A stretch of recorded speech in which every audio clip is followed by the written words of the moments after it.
Welcome to Cooking with the Connection. I'm Carolyn, and this week we're going to be making some Russian specialties, including green borscht, also known as sorrel soup, blini, and even a dessert. I hope you enjoy. Let's get started. The first thing we need to start with is the blini. You need to create a sponge out of some flour, water, and yeast, and then it needs to sit aside for about an hour. So it's best to get that started first and let it rise while you're prepping some of your other items. We're going to add about a tablespoon of sugar to our tablespoon of yeast to give it something to eat and really get started and bubbly while it's rising. Then we're going to add in our flour, and we're adding about 3/4 of a cup just because I'm doing about a batch and a half. But I'll put the exact ingredient amounts in the recipe underneath. Then we're going to whisk in some warm water. We want it to be warm but not hot, so about 100 degrees is just fine. That'll start to activate the yeast, wake it up. It's been dormant from sitting in the fridge.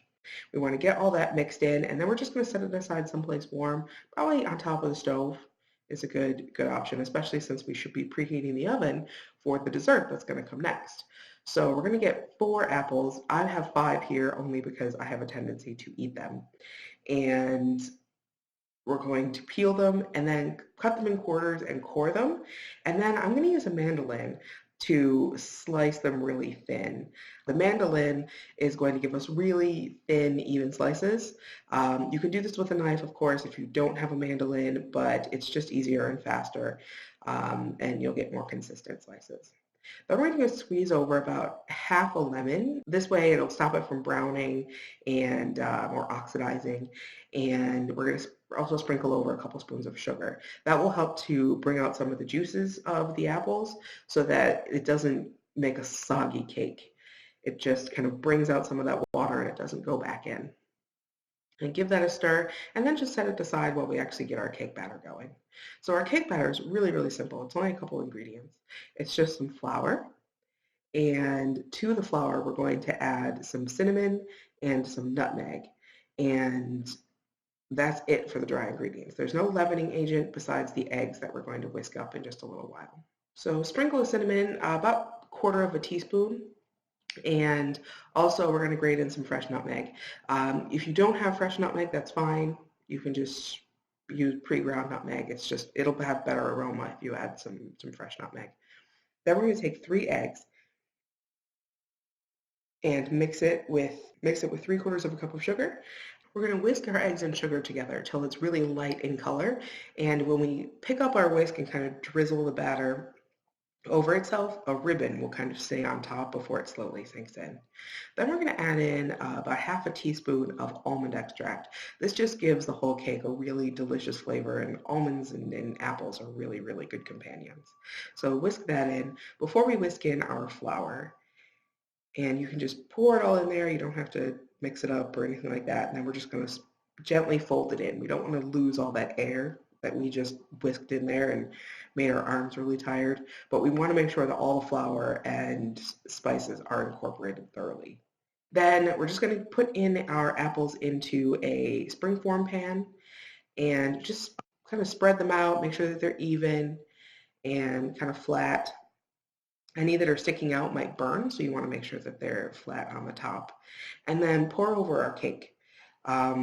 You're going to pour it over and then give it about 5 minutes just kind of sitting aside after you spread it out so that the cake batter can kind of sink down in and get a little bit under the apples. You don't want it to just be sitting on top. Then it's kind of like a pie without a crust. So spread it all out and then just set it aside for 5 minutes and maybe give it a shake to just make sure that it's spread out evenly. And then that's it in the oven. That'll go in the oven for about an hour, which seems like a long time, but that's enough time for the apples to kind of soften up a little bit and for the cake to really bake and get a nice crispy crunch on top. So in the meantime, we're going to get started on our soup. The green borscht has beef and sorrel normally. We don't have sorrel, we have spinach, but I'll explain that later. So into a pot, I've added a couple soup bones just to add extra beefy flavor since I'm creating my own stock essentially instead of using a soup base. And I also have about 2 pounds of beef shoulder. Beef shoulder is kind of tough, but because it works constantly as the steer moves around, it tends to have a lot of flavor. So we're just going to cut it up into cubes. It's going to break down really quickly in the pressure cooker and be really kind of shredded and broken apart, but making it cubes just kind of gives it more surface area to break down and cook and give more flavor to the broth. So bite-sized cubes or 1-inch cubes is just fine, or you can buy pre-cut stew meat at the grocery store as well. So you're going to put everything into the pot, and all the meats, you want them to just kind of touch the bottom and get caramelized surfaces. Unlike when you're making a French beef stew, you don't need to worry about every single side getting caramelized. Traditionally in Russia, this dish is all just, everything's just put in there, and then it's put on the stove or put in the oven, and it's all just cooked together. In the meantime, while those are searing, you can prep your vegetables. You want to cut up some celery, some carrots to add some flavor to the dish, as well as some leeks. You're going to cut those up and then wash them, because in each of those layers inside, you can get sand and dirt, as you might remember from our risotto video. So you want to make sure that you wash out those layers thoroughly. And then we're also going to grind some pepper just really coarsely, just kind of pound it up, and then put that in as well. That'll just add a nice little bite and flavor to your dish as well. We added a sprinkle of salt not only to the meat, but then also on top of the vegetables. You want to season with every layer, of course.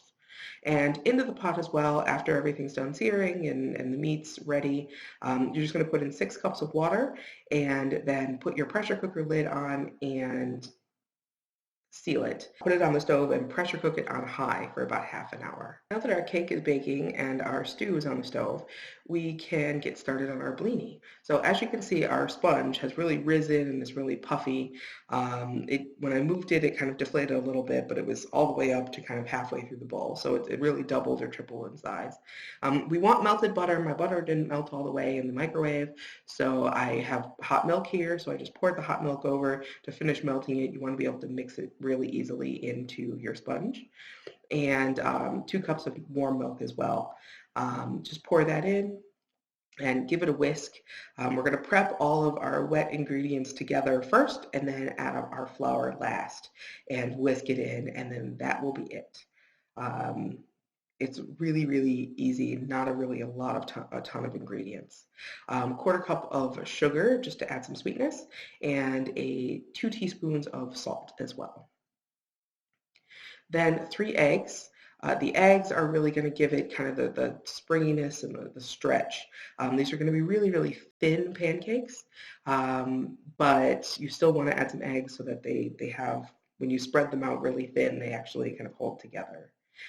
So whisk all that together and make sure that your eggs are thoroughly incorporated before you add your flour. 1/2 cup of flour, or 1.5 cups of flour, excuse me. And if there's some small lumps, that's fine, but you just want to make sure that there's no big lumps of flour. And when you're done, you should get really kind of runny batter. That'll make it easier to kind of spread out in the pan and make a really thin pancake. So I did some test pancakes first before I actually showed you. So I think I've got the technique down now. So you're going to take a ladle of your batter and put it in the middle of your pan in as close to a circle as you can get it. Then let it bubble for just a second to kind of stick to the pan, and then you're going to take your ladle and very gently touch the batter to spread it over your pan. If you don't give it a second to really start to adhere to the pan a little bit, it'll start to tear and rip open holes, which of course you can fix just pouring in a little bit more batter or spreading your batter over in that area. But this is kind of the easiest way. Just give it a second to kind of stick to the pan just a little bit. Obviously you'll be able to flip it later, and then just spread it with your ladle. Of course, you can move your pan around and cause your batter to kind of flow over the pan, but I didn't find that to work quite as well as just using the ladle. And you might want to use 2 spatulas as well to kind of flip it over, just since it's kind of big and very flimsy for being so thin. So once you flipped it over, it only needs 10 seconds on the other side, since the batters, you spread it so thin that it should have been almost entirely cooked by the time you turn it over. So once it's cooked through on the other side, so that 10 seconds or so, then you're just going to fold it up into quarters. That just gives it nice presentation on the plate, and also is a great way to hide any mistakes that you may have made if you tore it or there was a hole or it wasn't quite circular. Once you have folded it up, it looks perfectly circular and no one can tell the difference. And it's going to be delicious either way, so I wouldn't worry about it. So again, you're going to do another one. You're going to re-oil your pan. Just use a brush to put a thin coating of oil on your pan. And the thinner you can get it, the better. So once all your blini are done, which shouldn't take too long, maybe 15 minutes because you're only doing one at a time, you can get started on your vegetables for your soup. We're going to remove all the vegetables from the soup that we put in there to make the stock. They shouldn't have much flavor left anyway. And we took all those same vegetables, chopped them up, and sauteed them to then put them into the soup afterwards. And it just, gives a nice flavor as well. And keeps, those kind of a little bit almost crunchy vegetables and some texture. And we also cut up some potatoes, which we're going to boil in once the soup is done pressure cooking.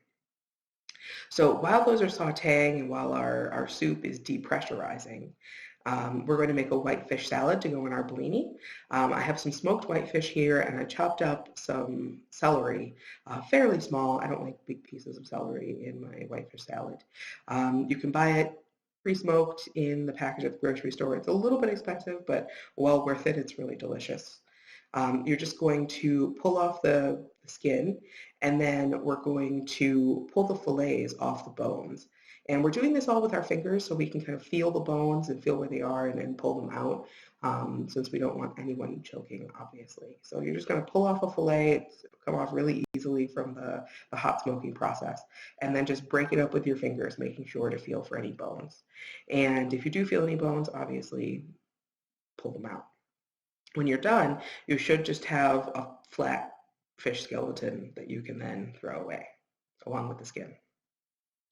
To our fish, we're going to add about a quarter cup of mayonnaise as well as a tablespoon of fresh chopped dill. The dill adds like a really nice, fresh, herby note, and the mayonnaise is just nice and creamy and kind of brings the salad together.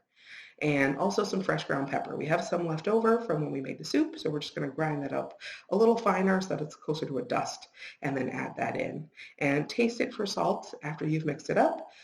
If you need some salt, sprinkle it in, but generally the fish itself is going to be pretty salty, so you shouldn't need to add any extra. So our soup has finished depressurizing, and we can take off our lid, and inside it should look really, really delicious. And it does. You can see that there's a good layer of fat floating on top. We can take our ladle and kind of skim some of that off. My husband uses this method with paper towels that works pretty well, actually. Then you're not getting, losing a lot of your stock that you spent so long making. But whichever way you think works best. If you have a skimmer cup, that works as well. You just want to get it so that there's not a layer of fat. You can just kind of see individual bubbles.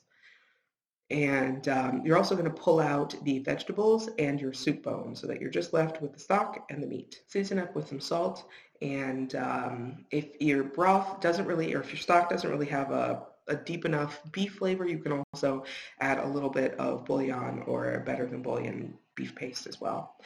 So we added our vegetables, and we're going to add some spinach. Sorrel is typically a European green, so it's not really easy to come by in North America or anywhere else for the most part. But sometimes if you can find it at farmers markets or Whole Foods. If you can't find it, then spinach is a fine substitute. You're just going to add the juice of half a lemon after you add your spinach, and that, with the tanginess of the lemon, gives you a close approximation of what sorrel would taste like in the soup. Then we're just going to cover it with our lid and simmer for 20 minutes. So we're going to assemble our last item, which is going to be some smoked salmon with some sour cream. I went with the high-fat sour cream that I got at the Russian market. This is a pretty close approximation of what you'll get in Russia. I hear the Russian sour cream is the absolute best. And we're going to serve that with some salmon roe. Caviar is standard with blini and sour cream. Unfortunately, this is a show on a budget, so we cannot afford Savruga or Osetra caviar. But I'm sure the salmon roe will be just as delicious. While your soup is finishing up, once it comes to a simmer, you can take off the lid so you can test your potatoes every once in a while. And our cake is finished and cooled, so we can sprinkle it with some white confectioner sugar just to give a little bit of extra sweetness and give a nice presentation to the top. It looks like snow. And then we can ladle out our broth or our soup. And our soup looks really, really delicious. If it doesn't to you, then I'm going to guess you don't like vegetables. But it was really, really, really tasty. The whole thing, just, it was excellent, excellent food.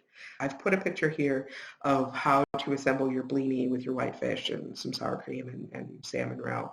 I hope you enjoy, and I hope you try these recipes because Russian food, I was not familiar with it before, but it is absolutely something that I will get more attuned to because it was absolutely delicious. Russian colleagues, I hope that you enjoyed this video, and I hope that I have done your cuisine at least a little bit of justice. If I did anything wrong, or you've got some tips and tricks from your own cooking, or maybe your grandmother's cooking, then I would be happy to hear about it. Just ping me and unite. And I look forward to the next video. Have a good week.